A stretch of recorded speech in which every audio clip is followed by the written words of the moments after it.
Hello everybody, how are you doing? I'm out metal detecting. I've had a fun day. It's about 40 something degrees, so it's not too cold out. There's no wind. I found a few coins, not more than $1 yet, but I just found this. It rang up on the Manticore as a 70, so that's a nice tone, but honestly, I don't think it's anything valuable. If you look at the back, it looks like it might be one of those things that you put on a Croc shoe. People put them in the holes to decorate their Crocs. We'll look at it closer when we get it home and clean it up. It's in great shape, so I'm excited to have found it. And if it does turn out to be anything, I'll let you guys know. Oh, I struck again. This is kind of a bobby pin, I guess you would call it.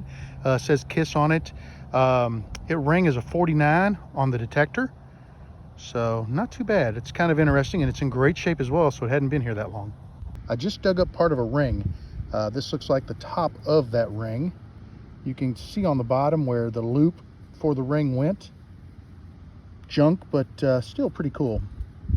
I am back home from my hunt, and I've got everything cleaned up. Now, I did not show digging in my video simply because I'm still at the point where I'm learning my detector. This detector is quite a bit different than my old one, and I need to get comfortable with it. So I spent the day, about 3.5 hours, focusing on strong targets that were in the range, the numeric range, or on the scale, that I knew would be a coin or a decent type of metal. Now, I didn't find any valuable metals, no silver, no gold, anything like that. I found a couple of neat items, which I'll show you.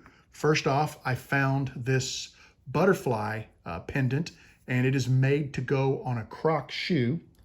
In the field, I said that it rang as a 70, but I've bench tested it since being back home, and it rang in at a 74, 75, which is about where a dime rings in. So I'm gonna say lower 70s, and we know that in the lower 70s, a lot of times you can get zinc pennies. There are no markings on this. It is heavy. However, I think it's just because it's big. I believe it is zinc that has some type of plating on it, and it's not really a gold plating or anything like that. It's just a gold colored plating. It's in really great shape, and I think my daughter is probably going to end up with that piece.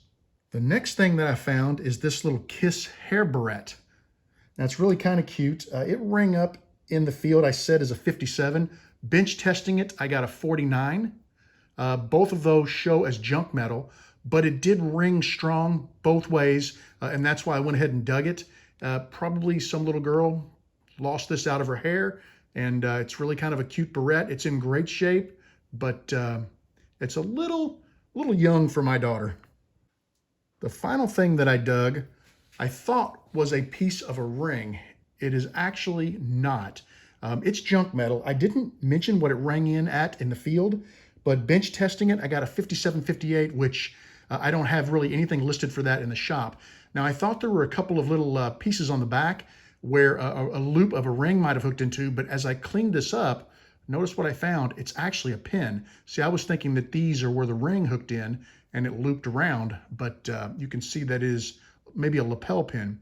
It's junk metal, not worth anything, but all in all, it was a pretty cool find. I hope you guys enjoyed seeing my finds. I got one last thing I'm going to leave you with. I met a guy the other day, and he's a farmer, and I spoke with him about his crops are out, coming to his place, and maybe swinging a coil over his property. He was pretty excited about it. He had been watching metal detecting videos. I did not know that online because he's getting interested in metal detecting. Supposedly on his property, and he pulled up a Google map, the original home, which burned down before he was born, and he's probably in his mid to late 40s, maybe early 50s. There's a right, maybe 100, 150 yards from his house is where the original homestead was. And he said that anytime we get a nice day, give him a call on a Saturday, come on out and we'll hunt. One of the things I did to kind of sweeten the pot was I said, hey, I kept my old detector when I bought my new one. I have 2 high-end detectors. I'll bring my second detector and you can use that and you can swing a coil. I'll teach you how to use it and you can see what you find. So I was really excited about that. And I honestly think having the second detector enabled me to have a much easier time of getting a permission on this property. So unfortunately, I got the permission in December. And as you know, the weather's getting cold. So I'm keeping an eye out for a day above 40. That's not real windy, a little bit of sun. And I'm going to hit him up and see if we can go out and goof off on his property. Hopefully we can get out there at least once before the crops go in the spring. Take care. Thanks for watching, and I hope to have more videos soon.